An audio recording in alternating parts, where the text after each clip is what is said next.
विद्यार्थियों, आप देख रहे हैं विज्ञान विषय का सॉल्यूशन। इससे पहले मैंने आपके सारे सब्जेक्ट करा दिए हैं, तो आपको ये ध्यान रखना है कि आपके जितने भी सब्जेक्ट हैं वो आपको प्लेलिस्ट में मिलेंगे। डिस्क्रिप्शन बॉक्स में आपकी प्लेलिस्ट बना दी गई है।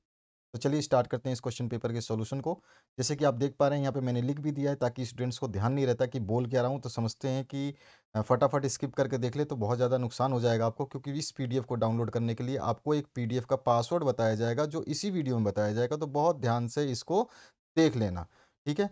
और ये आपको बता दिया 2022 के जो मॉडल पेपर आपके वार्षिक परीक्षा के जारी किए गए हैं, मैंने इंग्लिश का सॉल्यूशन करा दिया है, हिंदी का करा दिया है, एसएसटी का करा दिया है, मैथ्स का करा दिया है, और लास्ट आपका साइंस का मैं करा रहा हूँ। इसके अलावा और भी सब्जेक्ट्स कराऊंगा। आप सभी सब्जेक्ट्स को तैयार कर लें, आपके लिए सारे उत्तर बना दिए गए हैं। यही पहला चैनल है जिसने सभी सॉल्यूशंस को कंप्लीट कराया है। बाकी आप यूपी में बहुत सारे चैनल बना रखे होंगे लोगों ने, लेकिन कोई भी आपको सॉल्यूशंस नहीं दे रहा है। हमें पता है, हम जानते हैं इस बात को। तो चलिए स्टार्ट करते हैं इस खंड का से। और वीडियो के बीच में जो चीज़ बताऊंगा उसको बड़े ध्यान से सुन लेना, क्योंकि आप फायदे में रहोगे। बाकी आपकी मर्जी है। पहले क्वेश्चन से स्टार्ट करते हैं।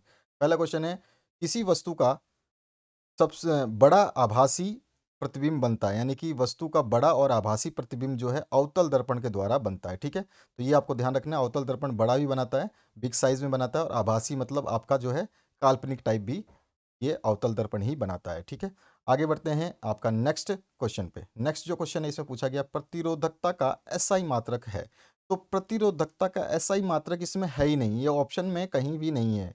लेकिन इस ऑप्शन में एक मिस्टेक दी है जो उसको आंसर मान सकते हैं, लेकिन मैं केवल आपको बताने के लिए टिक किया है, ये आंसर नहीं है। फर्स्ट ऑप्शन ओम मीटर जो है इसका आंसर होगा, केवल इतना आंसर होगा, ठीक है। ये स्क्वायर जो है स्क्वायर नहीं होगा, इसमें ये स्क्वायर नहीं होगा। तो समझ लेना आपका आंसर सही है। यानी कि मैं अब देखो, अब ये जो आंसर दिख रहा है ये आंसर सही है आपके सामने, ओम मीटर, ठीक है। केवल ओम मीटर होता है प्रतिरोधकता का एसआई मात्रक। स्क्वायर लगाना गलत है, ये नहीं होता है, ठीक है। तो ओम मीटर लिखा हुआ आएगा तो वो सही हो जाएगा। आगे बढ़ते हैं नेक्स्ट क्वेश्चन की तरफ। ध्यान से रखना, वीडियो पे ध्यान रखना कि पीडीएफ का पासवर्ड मैं आपको बताऊंगा, और उनको नोट कर लेना। 3 स्टेप में बताऊंगा, यानी कि 3 बार आपको पासवर्ड बताऊंगा। पहले 2 डिजिट, फिर 2 डिजिट, और फिर 2 डिजिट, यानी कि टोटल 6 डिजिट बताऊंगा आपको। पीडीएफ खोलने के लिए आपको 6 नंबर पासवर्ड चाहिए, 6 के 6 मैं बताऊंगा। पहले एक बार में 2 बताऊंगा, फिर 2 बताऊंगा, और उसके बाद में 2 बताऊंगा। तीसरा जो यहाँ पे क्वेश्चन है, विद्युत धारा उत्पन्न करने की युक्ति को क्या कहते हैं, तो उसको हम कहते हैं जनित्र। सभी को पता होगा अच्छी तरह से। नेक्स्ट क्वेश्चन जो इस पार्ट का है, इसमें पूछा गया है, अभिनेत्र लेंस की फोकस दूरी में परिवर्तन किया जाता है, किसके द्वारा किया जाता है, तो वो पक्षमापी द्वारा किया जाता है। पक्षमापी जो मसल्स होती हैं उनके द्वारा किया जाता है, ठीक है। पक्षमापी। अब आते हैं नेक्स्ट क्वेश्चन पे। नेक्स्ट क्वेश्चन जो है आपका, यदि आप अपने प्री बोर्ड अर्धवार्षिक जो पेपर आपके हो चुके हैं और प्री बोर्ड होने वाले हैं, इनके सॉल्यूशंस चाहते हैं, तो उन क्वेश्चन पेपर्स को आप हमारे व्हाट्सएप नंबर यहाँ पे दिया गया है, इस पे आप भेज सकते हैं। और इस पे कोई भी एक्स्ट्रा मैसेज ना करें, hi hello good morning good afternoon का, या फिर कोई भी रिप्लाई ना करें, कोई फ़ायदा नहीं होगा, इस पे कोई रिस्पॉन्स नहीं मिलेगा आपको। आप अपने वार्षिक परीक्षाएं जब हो जाएंगी तो उनके भी प्रश्न पत्र सॉल्यूशन के लिए भेज सकते हैं इस पे, ठीक है। तो ये व्हाट्सएप नंबर आपके लिए हेल्प के लिए है।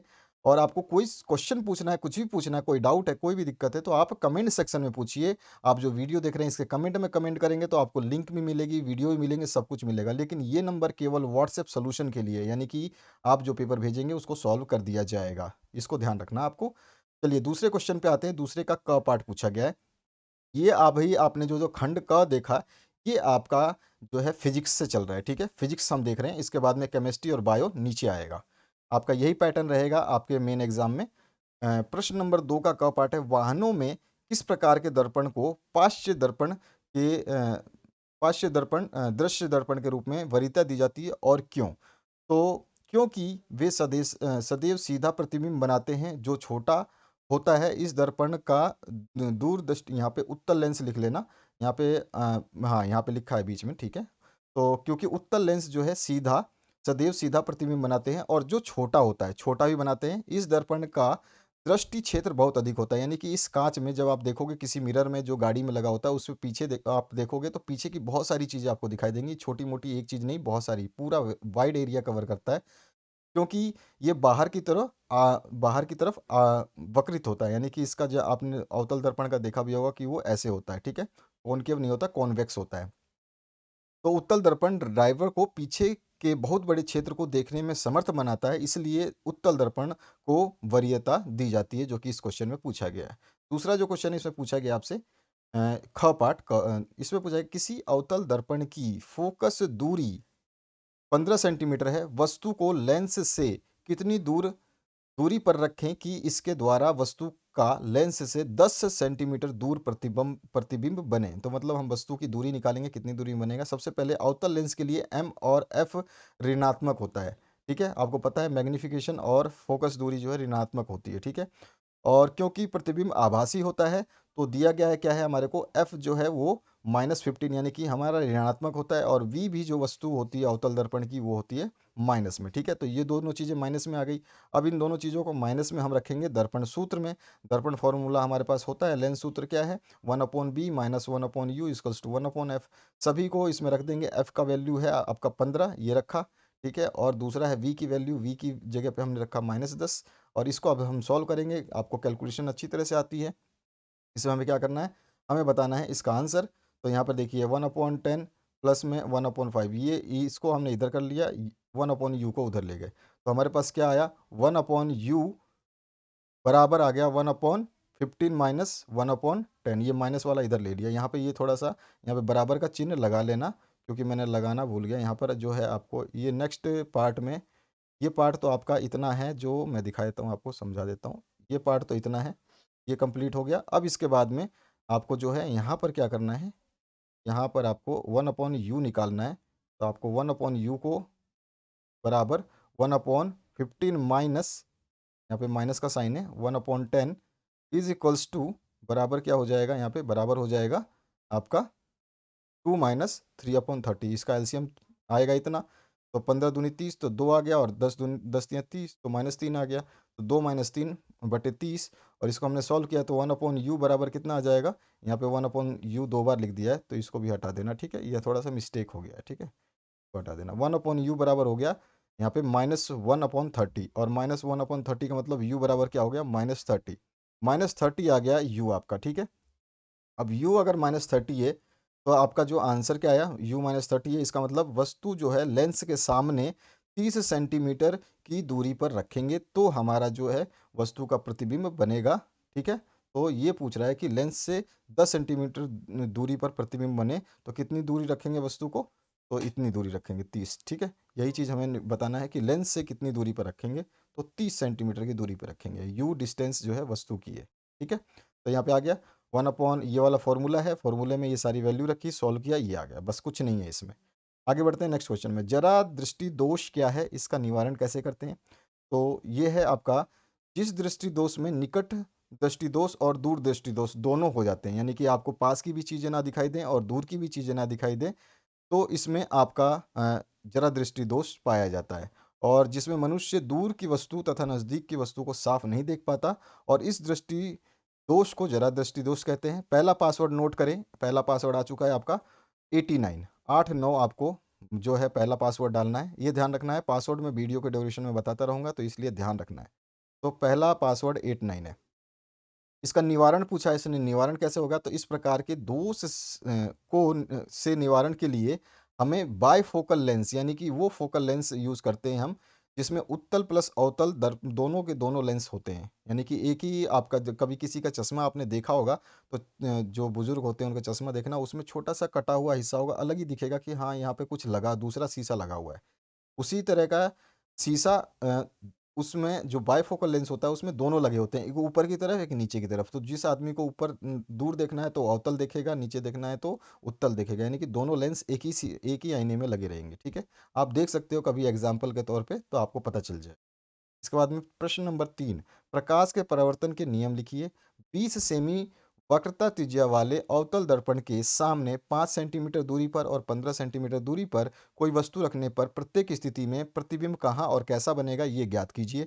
अथवा में है लेंस क्या होता है, और प्रकाशित गुणों के आधार पर यह कितने प्रकार के होते हैं। और यहाँ पे उत्तर लिखा है ना, तो ये उत्तल है। उत्तल लेंस के प्रथम फोकस तथा लेंस के बीच पर स्थित बिंदु के प्रतिबिंब का बनना किरण आरेख खींच करके दर्शाइए। तो ये जो है लेंस का जो ये चीज़ मैंने बताया है, इसके लिए डिस्क्रिप्शन बॉक्स में जब आप देखोगे, आपकी प्लेलिस्ट जो बनाई गई है डिस्क्रिप्शन बॉक्स में 10th क्लास की, तो उसमें जाओगे तो आपको लेंस के लिए मैंने उत्तल लेंस, कॉनकेव और कॉन्वेक्स मिरर के बारे में बहुत अच्छी तरह समझा दिया है। कोई भी मिरर का डायग्राम पूछे पूरे एग्जाम में आप उसको उस वीडियो को देख लिया तो सब कुछ बना सकते हो। तो इसका आंसर वहाँ मिल जाएगा।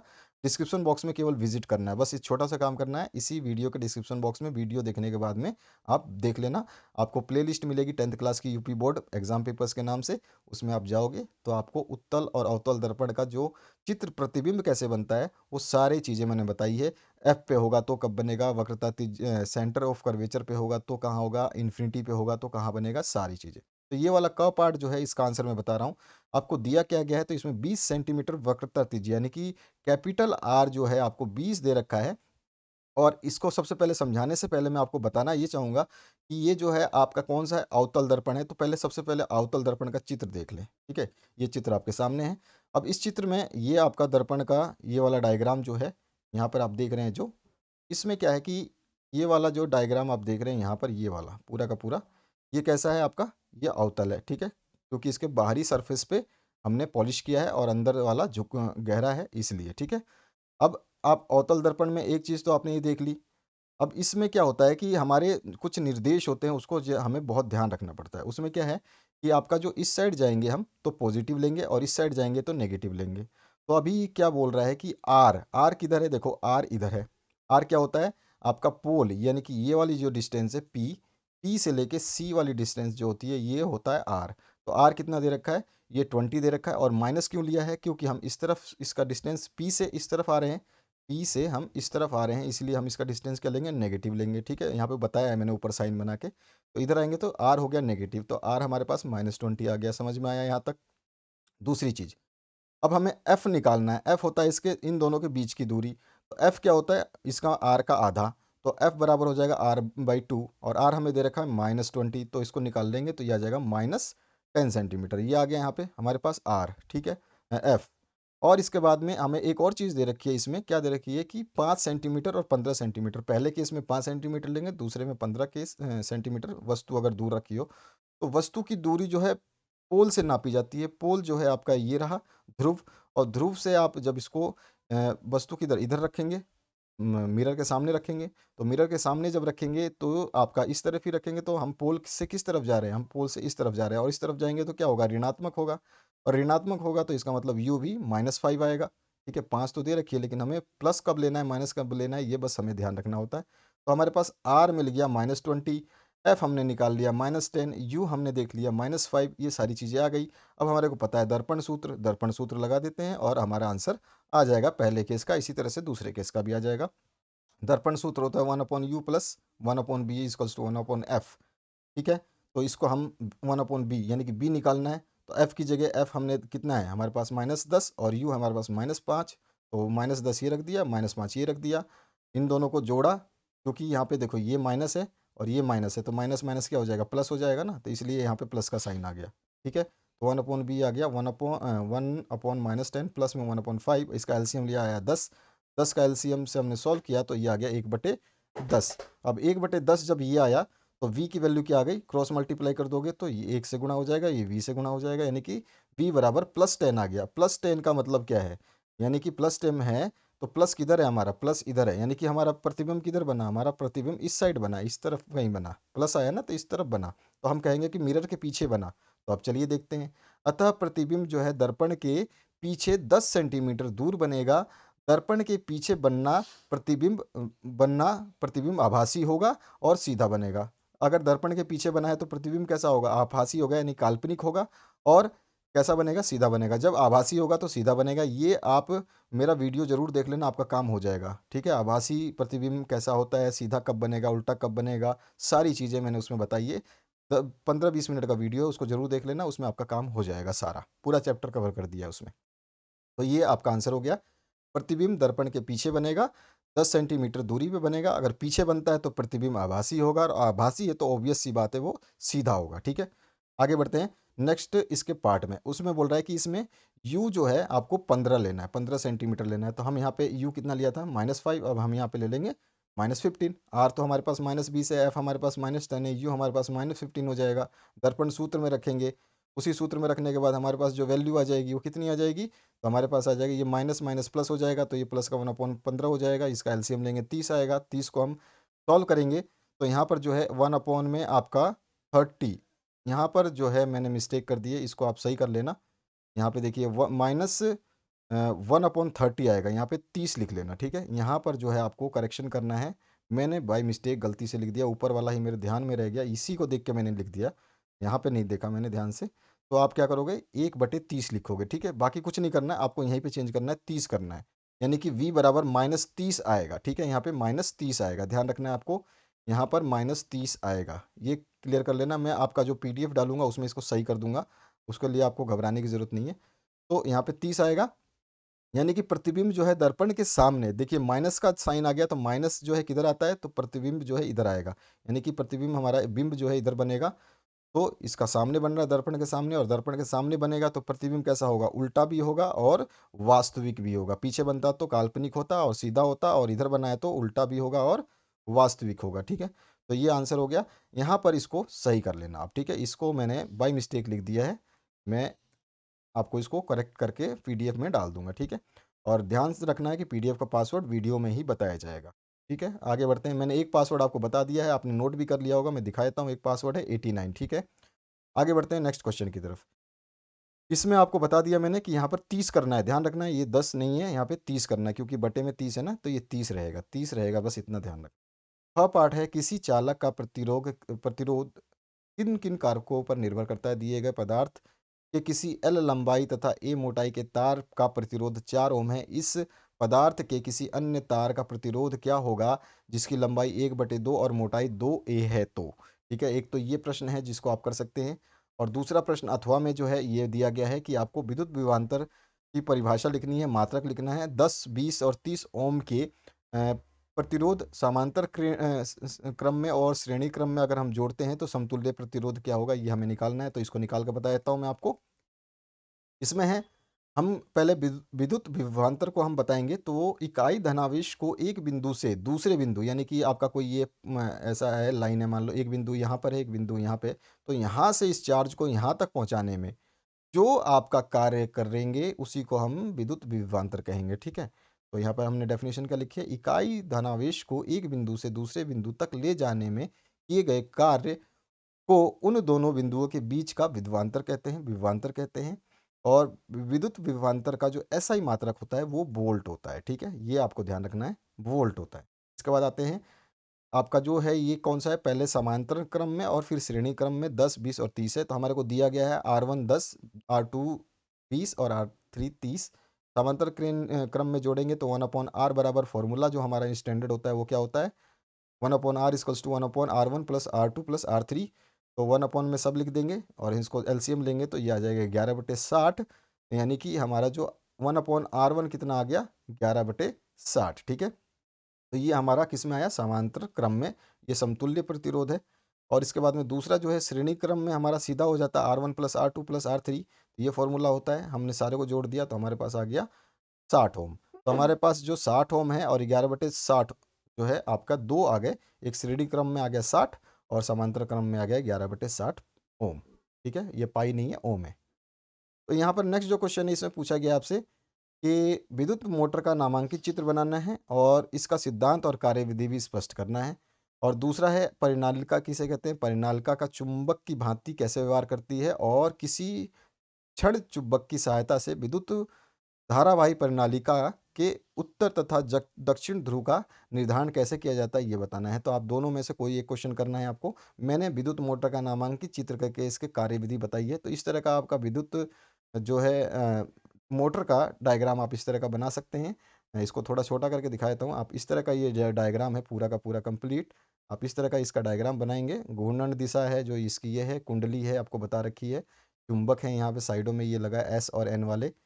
उसके बाद में ब्रुश जो है इस तरह का बना दोगे, और एस और S1 और S2 जो है आपका इसका वलय हो जाएगी। तो इस तरह से ये आपका हो गया, बैटरी से कनेक्ट कर दोगे तो ये डायग्राम आपको बनाना है। चाहें तो आप अपनी बुक से रेफ़र कर सकते हैं, वो डायग्राम भी बना सकते हैं। तो डायग्राम समझ में आ गया आपको। अब इसकी कार्यविधि को आपको बताना है। तो कार्यविधि इस तरह से यहाँ पे लिखी गई है, तो आपको बता देना है। विद्युत मोटर एक प्रकार का यंत्र है जो विद्युत ऊर्जा को यांत्रिक ऊर्जा में परिवर्तित करता है, यानी मैकेनिकल एनर्जी में कन्वर्ट करता है इलेक्ट्रिकल एनर्जी को।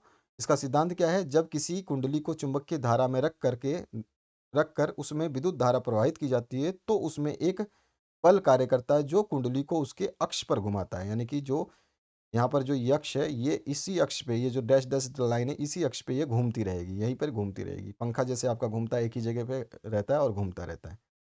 इसकी रचना कैसी है, इसके मुख्य भाग हम बता देंगे, जिसमें आपका चुंबक होता है, ठीक है? उसके बाद में इस कुंडली होती है। नेक्स्ट जो है इसमें विभक्त वलय होता है, ठीक है? और बुशेस होते हैं जिसको हम B1 और B2 बोलते हैं, ठीक है? इनको S1 और S2, विभक्त वलय को S1 और S2 से दर्शाया जाता है। बैटरी से हम जोड़ते ही हैं, तो ये हो गया। कार्य जो छोटा-सा है 4 लाइनों का, इसको आप लिख दोगे कार्य कैसे करता है। तो इस तरह से आप इस कार्य को समझा दोगे। तो आप आराम से शांति से इसको पढ़ लीजिए, आपको सब समझ में आ जाएगा। ठीक है?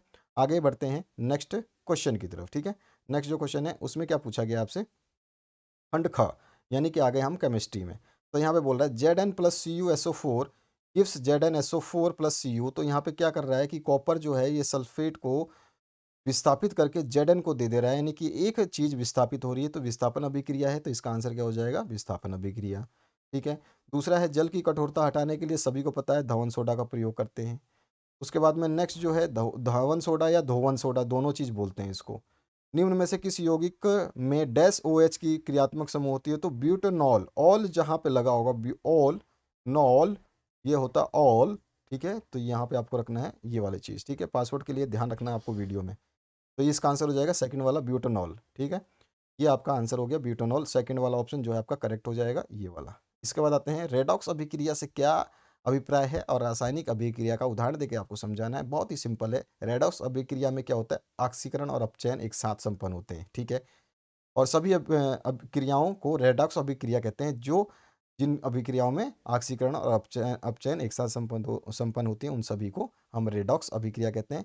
इसे ऑक्सीकरण या अपचयन अभिक्रिया के नाम से भी जाना जाता है। तो आपको ध्यान रखना है, कभी रेडॉक्स ना देकर के ऑक्सीकरण अपचयन अभिक्रिया समझाइए लिख दिया तो ये मत सोचना कि मैंने पढ़ा नहीं है। इसी को बोलते हैं हम ऑक्सीकरण अपचयन, ठीक है? इसमें उदाहरण हम दे सकते हैं Cu और Zn, यानी कॉपर और जिंक को जब हम कंबाइन कर रहे हैं, तो इसमें जो है आप देखोगे कि इसमें ऑक्सीकरण हो जाता है। इसमें क्या होता है? इस अभिक्रिया में Cu2 प्लस जो आयन है, यहाँ पे आप देख रहे हैं एक्वस में है, इसमें ये देखो आपका इसका अपचयन होकर के ये +2 हट जाता है इसका। तो यहाँ पे इसका Cu का अपचयन हो रहा है। और Zn में जब देखोगे तो Zn में यहाँ पे कोई भी चीज़ चार्ज नहीं है। तो Zn में Zn+2 जो यहाँ पे Cu पे था वो चला गया Zn पे। यहाँ पे जो Zn का वो क्या हो रहा है? ऑक्सीकरण हो रहा है। अतः अभिक्रिया में ऑक्सीकरण तथा अपचयन भी हो रहा है। यानी कि इसका क्या हो रहा है? अपचयन हो रहा है और इसका क्या हो रहा है? ऑक्सीकरण हो रहा है। तो यह अभिक्रिया रेडॉक्स अभिक्रिया का एक उदाहरण है। ठीक है? बस इतना सिंपल अभिक्रिया लिखिए ताकि आप लोग याद कर पाओ। नहीं तो बड़ी-बड़ी अभिक्रिया भी है, आपके बुक में भी हैं, आप उनको भी देख सकते हो।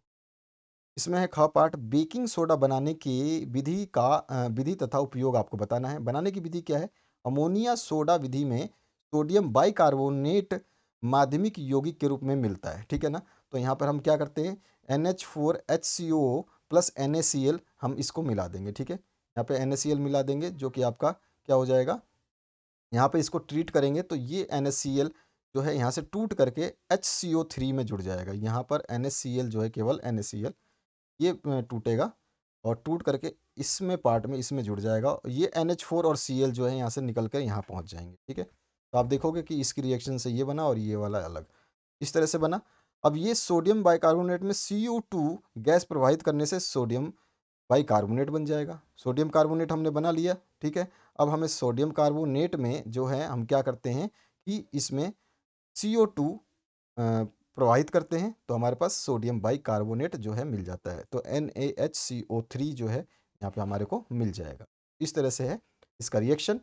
और यहाँ पर जो है इसका उपयोग भी बताना था, यहाँ पे उपयोग पूछा है। तो उपयोग में बेकिंग पाउडर बनाने में इसका उपयोग किया जाता है। पेट की अम्लतियाँ अम्लीय हाँ, जब पेट में अम्ल हो जाता है, गैस-वैस हो जाती है, तो उसके रूप में काम होता है। आग बुझाने के यंत्र में भी इसका उपयोग होता है। तो ये सारे इसके आंसर हैं। अगला है आधुनिक आवर्त नियम क्या है? आवर्त सारणी के किसी आवर्त में बाएं से दाएं जाने पर परमाणु त्रिज्या में क्या परिवर्तन होगा? तो आधुनिक आवर्त नियम क्या है? आधुनिक आवर्त नियम कहता है तत्वों के रासायनिक एवं भौतिक गुणधर्म उनके परमाणु संख्याओं के आवर्ती फलन होते हैं। ठीक है? जो भी उनकी परमाणु संख्या होती है, उनके आवर्ती फलन होते हैं। और आवर्त सारणी के किसी आवर्त में बाएं से दाएं जाने पर परमाणु त्रिज्या जो है घटती है। यही पूछा है कि परमाणु त्रिज्या पे क्या फर्क होता है, तो ये घटेगी। ठीक है? ये इसका सॉल्यूशन हो गया, 2 नंबर का है, एक-एक लाइन में आंसर हो गया। आठ नेक्स्ट जो 7वां है इसका आईपीयूसी पैक नेम लिखना है, तो आईयूपैक नेम लिखेंगे तो इसका जो है ये हो जाएगा 4,4 मेथिल ब्यूटेनाइक अम्ल, जो कि यहाँ पे आपका 1 कार्बन, 2 कार्बन, 3 कार्बन और 4 कार्बन पे यहाँ पे बॉन्डिंग है, जो इधर भी है और इधर भी है। यहाँ पे 4,4 पे डबल आ जा रहा है, तो 4,4 मेथिल ब्यूटेनाइक अम्ल जो है इसका आंसर हो जाएगा। और यहाँ पर जो क्लोरीन है यहाँ पर आपका आ रहा है, तो यहाँ पे आप कार्बन को देखोगे तो यहाँ पे जो है चेन कितनी बनेगी, सी और यहाँ पे आपका आ जा रहा है डबल, तो यहाँ पे आ जाएगा 2 क्लोरो ब्यूटेनॉल 1। ठीक है, तो ये इसका आंसर हो गया। आगे बढ़ते हैं नेक्स्ट क्वेश्चन की तरफ। नेक्स्ट क्वेश्चन जो पूछा गया है, इसमें क्या पूछा गया है, संक्षारण किसे कहते हैं, धातु के संक्षारण रोकने की 2 विधियां बतानी है। संक्षारण जो है धातु या वायुमंडल की नमी में CO2, SO2, NO2, H2S आदि के गैसों के से क्रिया करके अवांछनीय यौगिक की परत बना लेती है, जिससे वस्तुएं धातुएं की सतह खराब हो जाती है। ये क्रिया संक्षारण यानी जंग लगना कहलाता है। उदाहरण के लिए लोहे पर जंग लगना, तांबे के बर्तन नीले हरे होना, सोने चांदी का गहना जो है वो काले की तरफ पड़ना, तो उसको हम सफाई के लिए देते हैं। जहाँ पर एक्वारेजिया यूज़ करता है, एक्वारेजिया से उसको साफ़ करता है। और जंग से बचने के उपाय क्या है, पेंट कर सकते हैं, तेल या ग्रीस लगा सकते हैं, गैल्वेनीकरण कर सकते हैं। तो आप केवल ये डायरेक्ट लिख देंगे, क्योंकि अगर 2 नंबर का आंसर है तो आपको केवल नाम बता देने हैं। डिस्क्राइब मैंने इसलिए किया कि ताकि आप लोग याद कर सकें, एग्जाम में कुछ भी आ सकता है। प्रश्न नंबर 8 जो है, निम्नलिखित पर टिप्पणी आपको बतानी है। इसमें कार्बनिक यौगिक का प्रतिस्थापन अभिक्रिया बताना है, साबुन की सफाई प्रक्रिया बतानी है और समजातीय श्रेणी बतानी है। तीनों में से किसी एक पर, तो 2 + 3 + 2 इक्वल्स टू 7। 7 नंबर का ये क्वेश्चन आएगा आपके मेन एग्जाम में। 8वां क्वेश्चन 7 नंबर का होगा, ये ध्यान रखना है। मैंने जैसे बताया आपको 2022 के मॉडल पेपर्स में इंग्लिश, हिंदी, एसएसटी, मैथ और साइंस को पूरे उत्तर बना कर दे दिए गए हैं, उनको देख सकते हो, वीडियो के डिस्क्रिप्शन में लिंक मिलेगी। अथवा में है, आप या तो ये करेंगे या अथवा वाला करेंगे। मैंने अथवा वाला कर दिया, क्योंकि अथवा वाला थोड़ा सा आपके लिए डिफिकल्ट पड़ता है, तो अथवा वाला करना जरूरी था, तो इसको मैंने कर दिया। सारे रासायनिक समीकरण जो आपको बताने थे।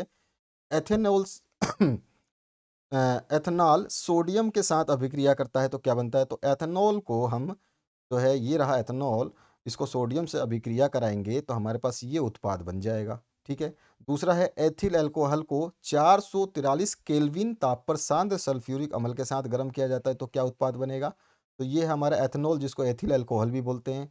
ये मत सोचना कि एथेनॉल लिखा है तो एथेनॉल ने, ठीक है, यहाँ पे भी ये भी एथेनॉल है, ये सोडियम के साथ काम कर रहा है।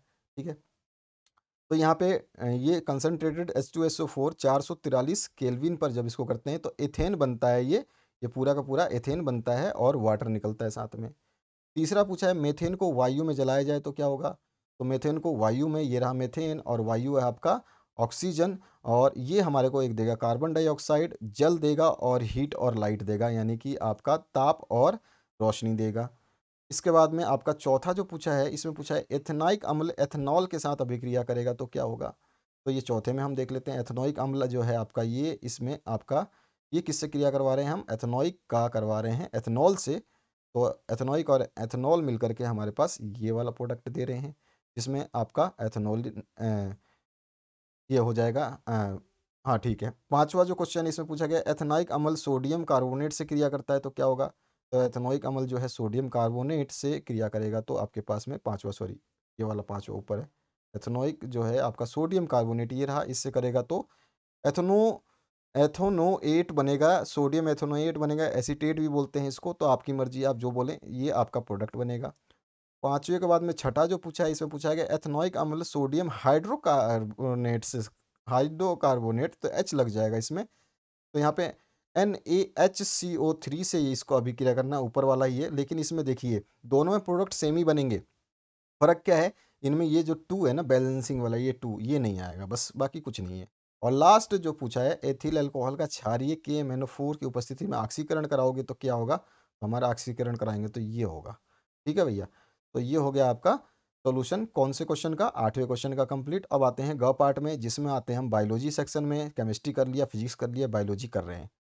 निम्न में से कौन मानव के मादा जनन तंत्र का भाग नहीं है, तो यहाँ पर आपको मानव मादा जनन तंत्र का भाग नहीं है ये बताना है। ठीक है, आपको 2 पासवर्ड में बता चुका हूँ, उस पासवर्ड को जरूर आपको ध्यान रखना है, ऐसा ना हो कि पासवर्ड आप भूल जाओ। ठीक है, तो मैं आपको एक बार पासवर्ड बता देता हूँ। पहला वाला पासवर्ड उसको नोट कर लेना है, जो कि था 89, ऊपर स्टार्टिंग में दिखा देता हूँ मैं आपको, यहाँ लिखा हुआ है 89 है। ठीक है, इसके बाद में आपका जो नेक्स्ट पासवर्ड है वो जैसे ही आएगा मैं आपको बता दूंगा, ठीक है। तो इस तरह से आप पूरे वीडियो को बहुत ध्यान से आप देखना, जहाँ पे भी पासवर्ड आएगा तो मैं आपको बता दूंगा। ऐसा नहीं है कि आप आगे पीछे करके पासवर्ड देख लोगे, ऐसा में नहीं मिलेगा, क्योंकि वो पासवर्ड मैंने अपने हिसाब से रखा है, तो उसको आपको मैं ही बताऊंगा। एक बार बताने के बाद आपको बार बार मिल सकता है, लेकिन अभी फिलहाल आपको इसको पूरा देखना है, ठीक है। तो यहाँ पर हमें इस क्वेश्चन का आंसर जो है, आगे बढ़ते हैं तो उसमें मिलेगा। ये हमने कर लिया, नाम कर लिए। अब आते हैं ग पार्ट में। यहाँ पे निम्न में से कौन मानव में मादा जनन तंत्र का भाग नहीं है? तो शुक्र वाहिका जो है मादा में नहीं होती है, ठीक है। उसके बाद में नेक्स्ट है, जीवाश्म ऊर्जा का स्रोत जो है वो कोयला है, जीवाश्म ऊर्जा है, धरती के नीचे दबे दबे बनता है। पवन चक्कियों का उपयोग किन कार्यों में है? तो यांत्रिक ऊर्जा बनाने के लिए, यानी ये सॉरी यांत्रिक कार्य में किया जाता, मैकेनिकल एनर्जी के लिए किया जाता है, रासायनिक कार्य के लिए नहीं किया जाता, ठीक है। रासायनिक कार्य में इसका कोई उपयोग नहीं है। इसके बाद में आपका जो नेक्स्ट पूछा गया, वे पदार्थ जो जैव प्रक्रम द्वारा अपघटित हो जाते हैं वो जैव निम्नीकरणीय पदार्थ कहलाते हैं। कल ही मैंने क्वेश्चन पेपर सॉल्व किया उसके अर्धवार्षिक पेपर का, तो उसमें ब्लैंक स्पेस में था ये क्वेश्चन। स्वपोषण के लिए आवश्यक परिस्थितियां कौन सी हैं आपको बतानी है, और इसके उप उत्पाद क्या होंगे? तो स्वपोषण के लिए प्रकाश संश्लेषण आवश्यक है। हरे पौधे सूर्य प्रकाश की उपस्थिति में क्लोरोफिल वर्णक से जल के द्वारा कार्बोहाइड्रेट का निर्माण करते हैं। इस क्रिया में ऑक्सीजन गैस बाहर निकलती है। इस तरह से CO2 प्लस H2O मिलकर के सूर्य का प्रकाश और क्लोरोफिल की उपस्थिति में यहाँ पे ग्लूकोज टाइप बना देंगे, यहाँ पे आपका जल बना देंगे, यहाँ पे ऑक्सीजन बना देंगे। ये सारी चीज़ें स्वपोषण की आवश्यक परिस्थितियाँ क्या है? सूर्य का प्रकाश है, क्लोरोफिल है, कार्बन डाइऑक्साइड है और जल है। और इसके उत्पाद जो हैं ग्लूकोज है, ऑक्सीजन है, जल और रासायनिक ऊर्जा है, ठीक है। तो ये आपका सोल्यूशन हो गया इस वाले क्वेश्चन का। पुष्प के बीजांड का स्वच्छ नामांकित चित्र बनाना है आपको। आप अपना क्वेश्चन पेपर भेजने के लिए इस नंबर पे भेज सकते हैं, ध्यान रखना है, यहाँ पे मैंने लिख दिया, इसको आप आराम से पढ़ लेना। इस तरह का या तो आप अपने बुक से ये वाला डायग्राम बना दो, अगर आपको ये नहीं समझ में आता है, ये नहीं याद करना है, तो आप ये वाला डायग्राम बना दो, ठीक है। तो दो डायग्राम आपको दे रहा हूँ, दोनों में से जो मर्जी आए, या तो ये बना लो या तो ये बना लो, दोनों ही सही है। जैव निम्नीकरणीय पदार्थ पर्यावरण को किस प्रकार प्रभावित करते हैं? तो जैव निम्नकरणीय कचरे के धीमे अपघटन के परिणाम स्वरूप गंध और हानिकारक गैसों की उत्पत्ति होती है। जब मनुष्य श्वास लेता है तो ये श्वास नलिका में प्रवेश करके बीमारी पैदा कर सकते हैं। जैव निम्नीकरणीय पदार्थों में मुख्य रूप से कार्बन होता है। अपघटन के बाद ये पदार्थ उस कार्बन को वायुमंडल में वापस छोड़ देते हैं। तो ये है पर्यावरण को प्रभावित करने का इसका। इसके बाद में आते हैं क 11वें नंबर का क पार्ट। कायिक प्रबंधन क्या है? उदाहरण सहित बताना है, या मादा जनन तंत्र का स्वच्छ नामांकित चित्र आपको बनाना है और इसका संक्षिप्त में वर्णन करना है। तो बहुत अच्छी तरीके से वर्णन किया है मैंने। मादा जनन तंत्र में जो है, स्त्रियों में जनन तंत्र को प्राथमिक और द्वितीय लैंगिक अंगों में बांटा गया है। ये बहुत इंपॉर्टेंट लाइन है। इसमें प्राथमिक में एक ही होता है जिसको हम अंडाशय बोलते हैं, ओवरी, और ये अंडाशय के बारे में आप लिखोगे प्राथमिक में, ठीक है। यहाँ पर केवल इतनी डिटेल बता दोगे। दूसरा पासवर्ड नोट कर लें, 10 है। दूसरा पासवर्ड 10 है, ध्यान रखना है। पहला पासवर्ड बता चुका हूँ, दूसरा पासवर्ड ये है। अब तीसरे बार में लास्ट पासवर्ड बताऊंगा, PDF आपको खुल जाएगी, वीडियो के डिस्क्रिप्शन बॉक्स में मिल जाएगी। तो यहाँ पे अंडाशय जो है, इसके बारे में आप लिखोगे। और इसमें आपको मैंने बताया कि इसमें स्त्रियों में जनन तंत्र में प्राथमिक और द्वितीय लैंगिक अंगों में बांटा गया। तो प्राथमिक तो ये आ गया अंडाशय, और द्वितीय लैंगिक अंग में जो है सेकेंडरी रिप्रोडक्टिव ऑर्गन में आपका आ जाएगा अंडवाहिनी। और भी है इसके साथ साथ में। तो अंडवाहिनी पहले आप लिखोगे, अंडवाहिनी, ठीक है। ओविडक्ट होता है, इसके बारे में समझाओगे। उसके बाद में आप इसका डायग्राम जो आपसे बोला है, तो ये डायग्राम तो आपके पास सभी के पास होगा। इस डायग्राम को आप बुक से भी रेफर कर सकते हो और खुद भी बना सकते हो, जैसी मर्जी आप इसको बना सकते हो, ठीक है। ये डायग्राम हो गया आपका मादा जनन तंत्र का। अब यहाँ पर जो है, आपको सभी को पता है कि ये यहाँ पर आपका ये ग्रीवा है, गर्भाशय है, ये अंडाशय है, गर्भाशय गुहा है, और अंतःस्तर है, ये योनि है, ये अंडाणु है, ये फंडस है, और ये सब कुछ। आप इसी तरह से छोटा सा डायग्राम बनाओगे और 4-5 चीज़ें लिखोगे, बहुत बेस्ट रहेगा। इसमें आपका जो द्वितीय लैंगिक अंग में है, अंडवाहिनी ओविडक्ट हो गया। दूसरा है यूट्रस, गर्भाशय हो गया। तीसरा जो है योनि यानी कि वेजिना हो गई।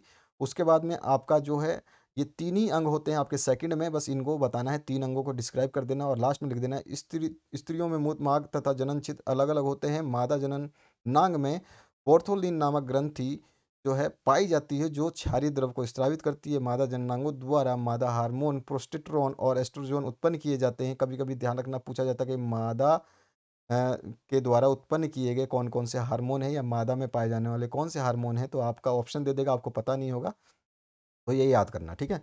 जो गौण लक्षणों को प्रकट करते हैं तथा जनन क्रिया को नियमित तथा नियंत्रित करते हैं। तो यहाँ पे मैंने आपको बताया, पासवर्ड नंबर 2 ही बता दिया, पासवर्ड नंबर 3 अब मैं बताने वाला हूँ, तो तीनों को एक साथ लिख देना, आंसर सही हो, आपका पीडीएफ डाउनलोड हो जाएगा।